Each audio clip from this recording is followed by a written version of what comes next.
Hi friends, welcome back to our channel. ఈరోజు మన ఛానల్లో మునక్కాయ పప్పుచారు ఎలా చేయాలో చూద్దామండి. సింపుల్ ప్రాసెస్లో చూద్దాం. హాఫ్ అన్ అవర్ ముందే కందిపప్పుని నానబెట్టుకొని కుక్కర్లో వేసుకొని పసుపు ఆయిల్ వేసుకొని 3 విజిల్స్ వచ్చేంత వరకు ఉడికించుకోండి.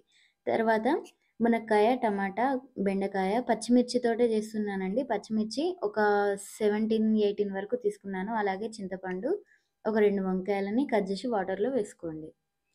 ఇంకా మీ దగ్గర ఏమైనా వెజిటబుల్స్ ఉంటే వాటిని కూడా యాడ్ చేసుకోండి. మీకు నచ్చిన వెజిటబుల్స్ ఇంకా సొరకాయ, దోసకాయ ఉంటే యాడ్ చేసుకోండి. నేను జస్ట్ మునక్కాయ పప్పుచారు చేస్తున్నా కాబట్టిగా అంతగా యాడ్ చేయట్లేదు వెజిటబుల్స్‌ని.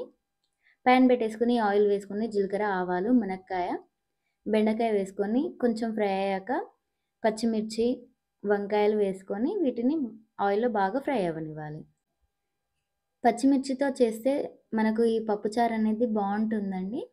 అలాగే కొంచెం కరివేపాకు వేసుకొని ఉడికించుకోవాలి.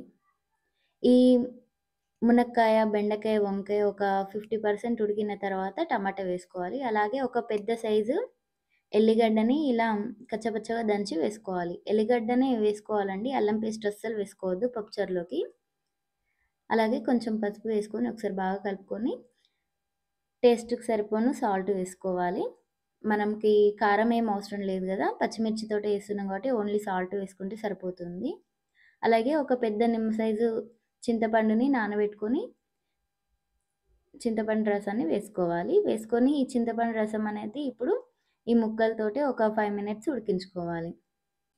తర్వాత ఉడికించి పెట్టుకున్న పప్పుని మెత్తగా రుబ్బుకొని ఇందులోకి వేసుకోవాలి. ఒకసారి బాగా కలుపుకొని ఇందులోకి వాటర్ తీసుకోవాలి. మనకు బాగా పల్చగా ఉండొద్దు, అలా అని చిక్కగా ఉండొద్దు. సో, మనం తీసుకున్న పప్పు, వెజిటబుల్స్‌ని బట్టి, చింతపండుని బట్టి వాటర్‌ని తీసుకోవాలండి. ఎక్కువగా తీసుకుంటే బాగోదు. నేనొక 3 గ్లాసెస్ వరకు తీసుకున్నానండి వాటర్‌ని. సరిపోయింది నాకు. పప్పు అనేది 250 గ్రామ్స్ తీసుకున్నాను పప్పుని. అంతేనండి. ఈ క్వాంటిటీ అయితే సరిపోతుంది. ఇప్పుడు ఈ పప్పుచారు మినిమమ్ ఒక 15 మినిట్స్ వరకైనా మసలాలి. అంటే ఉడికించుకోవాలి. ఒక 15 మినిట్స్ వరకు ఎంత బాగా మసిలితే ఈ పప్పుచారు అంత బాగుంటుందండి టేస్ట్. అంత వరకు ఉడికించుకోవాలి.